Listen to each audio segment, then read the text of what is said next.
CookingHobby101 Kitchen. Today I'm gonna bring you a very traditional Vietnamese food. It's called Phở. Can you say it? Phở. When you visited Vietnam, all of you must taste Phở because it's very national and traditional and it contains all of the Vietnam in one dish. As you can see in front of me, Phở contains lots and lots of ingredients. And we Vietnamese, we love our spices.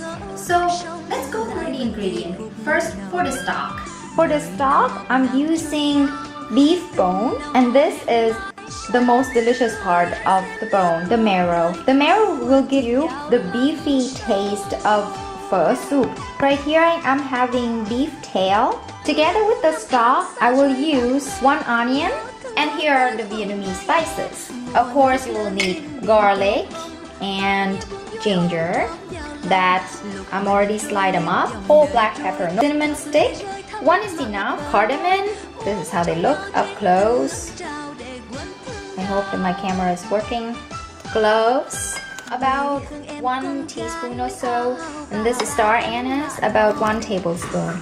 And I'm cooking 5 liters of the stock, so I'm using 5 cardamom. And I'm having a stock cube. If you cannot find a stock cube, it's fine because with all these spices, you're already making yourself a very traditional pho anyway, and this is just enhancement. And this is the ingredient that you're gonna eat at the end.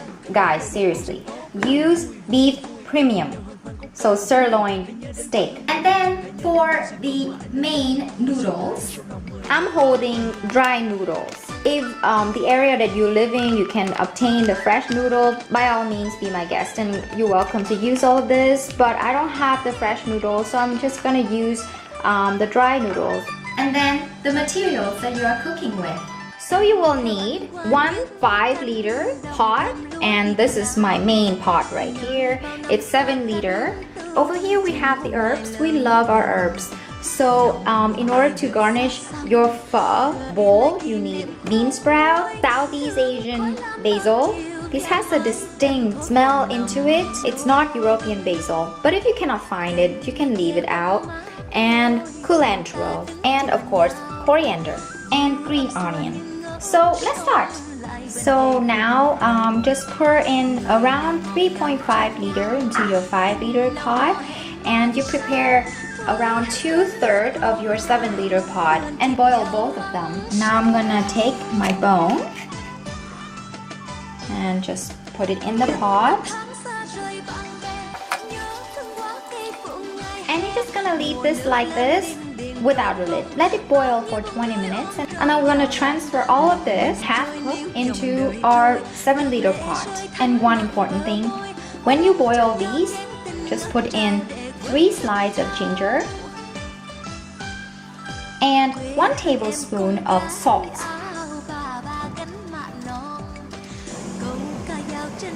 It's about 20 minutes. With a sieve, you will take each of them out. First, the beef tail. These are for about 4 to 6 servings, so I'm using 4 pieces. All you need to do now is just wash these with boiling water. And then you're gonna transfer all of this into our clean boiling water pot. And now our bone.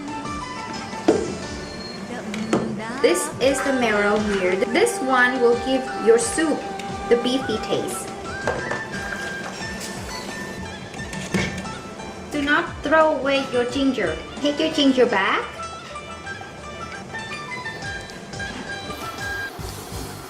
Well, I would say it takes about 3 hours to just make the aroma and the beef kind of tender. So in 5 liters of stock, I'm gonna use 1 onion and around 1 tablespoon of garlic peel. So we're gonna leave this sit at simmering water for 3 hours. Okay, when you see all the foam forming, then just remove it by your ladle. And I'm gonna add in a little bit of boiling water. So you're keeping the water level around 4/5 of your pot. And the reason why I'm adding boiled water into the stock, because I want to keep the temperature constant. Okay, in the meantime, while we're waiting for our stock to get the aroma and the beef is getting tender, I'm going to show you how to process your sirloin. If you cannot find sirloin, it's okay. You can use any kind of beef meat. The only thing different from sirloin and the rest of the beef meat is that the rest of them you have to put into your stock boiling at 2 hours before your time is up. We just have to divide. As soon as I'm touching these tendons here, I'm just gonna stay away from them. So this part here, we're gonna throw this into the stock. And this, I'm gonna slide it thinly, and I'm gonna also do this for the rest of them. So this is our result. These you can just pour the hot soup over them and they get cooked right away. And this required cooking time. It's at 1 hour mark now, out of 3 hours. So I'm just gonna remove some of the bowl. Okay, I'm just gonna go ahead and put my beef meat with the tendon part inside.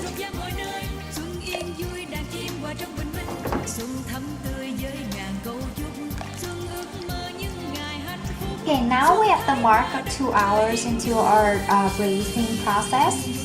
For our spices, we just do the same thing like the Indian does.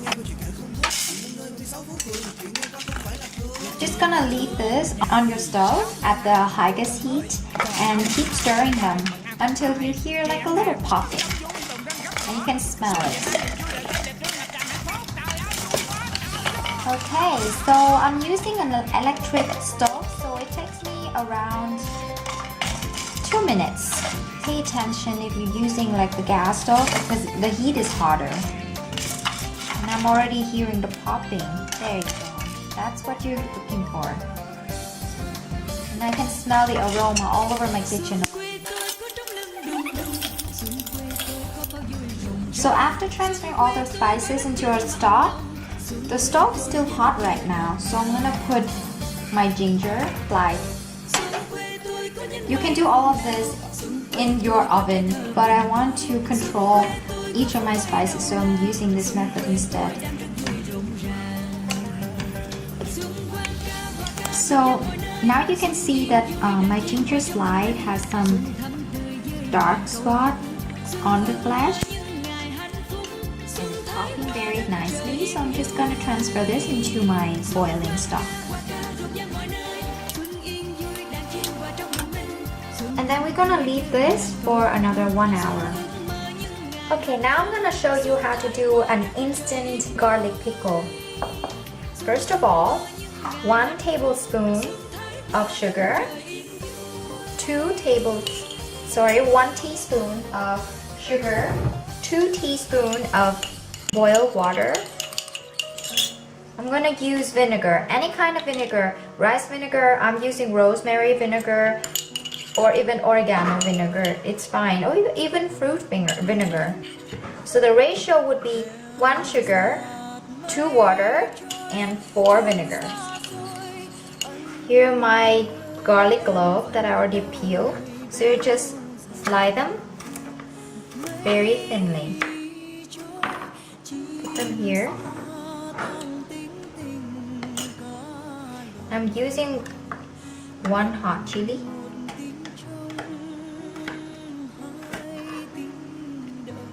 There you go. Now you have instant garlic pickle.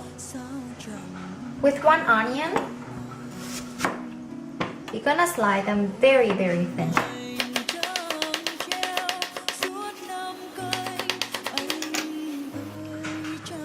I have my coriander and my green onion.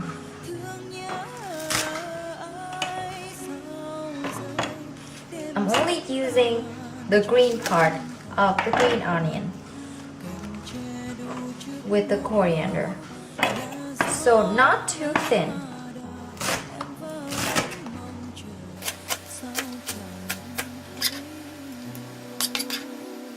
I'm gonna save the white part of the green onion because some people would like to eat this braised right before we pour the soup on top of the noodles. So these 3 are the garnishes.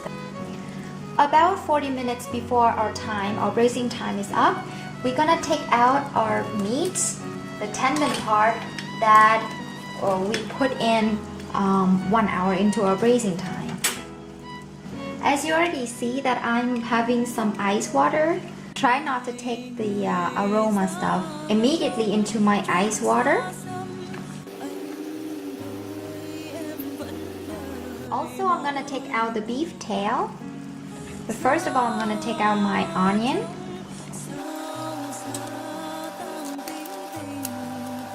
You can see how low the level of the water has come down.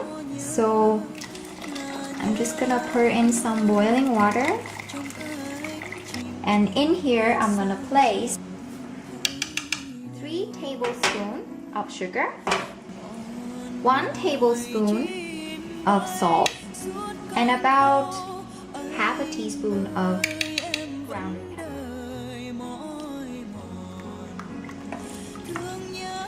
And then you just have to adjust yourself how you like it, sweeter or saltier, or a little bit of spiciness of the pepper. It's up to you.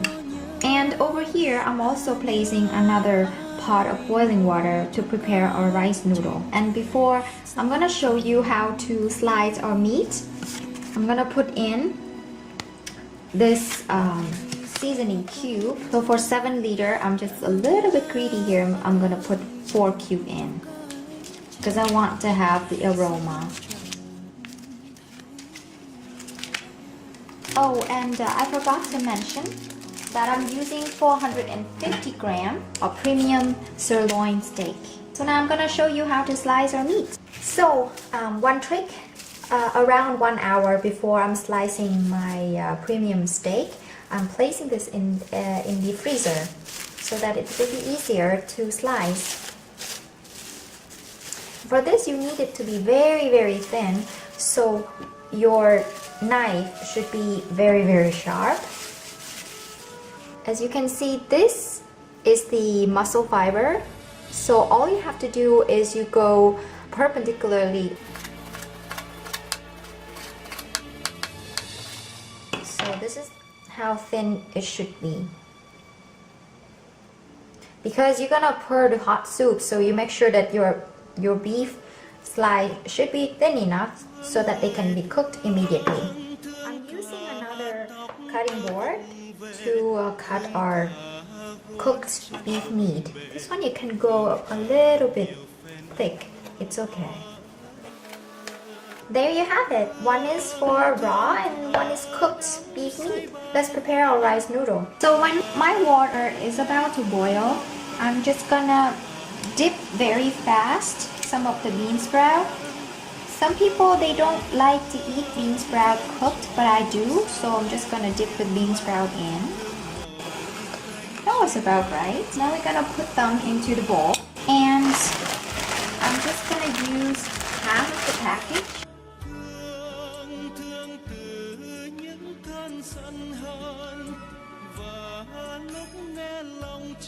So we're gonna wait until our water get to the boil again. But pay attention, these are rice noodle. You cook as if you cook pasta, but for rice noodle, it takes lesser time to get softened.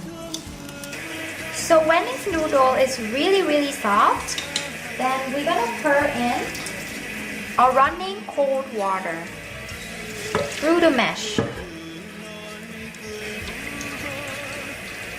So the purpose of running through the cold water is to wash away those greasiness. So now we're done. Just gonna transfer it into a big bowl. So now I'm gonna show you how to display a phở bowl. So this is your bean sprout that I already steamed before. And we're just gonna transfer some of the rice noodles. They're very soft. And I'm gonna show you the right rice noodle, or I call it phở noodle. This is the thickness of phở noodle. They're different from pad thai noodle. They're all rice noodle, but these are two different things. This one is very small. Pad thai noodle is a little bit bigger. So a lot of people mistaken these two noodles together. And pad thai is not compatible for phở because pad thai is for wok, working, and phở is for soup base.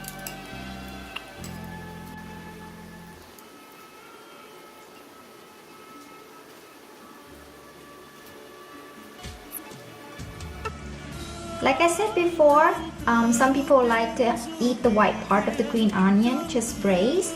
So you just put them inside the stock so that it's just a little bit cooked.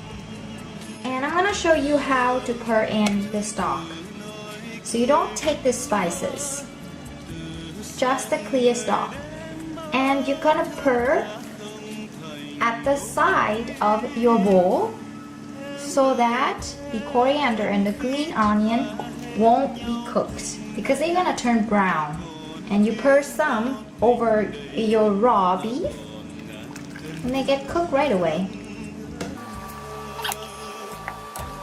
So there you go, our pho is already done. Pho originated in Nam Dinh province of Vietnam, and I'm coming from the south of Vietnam. In Vietnam there are 3 regions, geographically the north, the middle, and the south.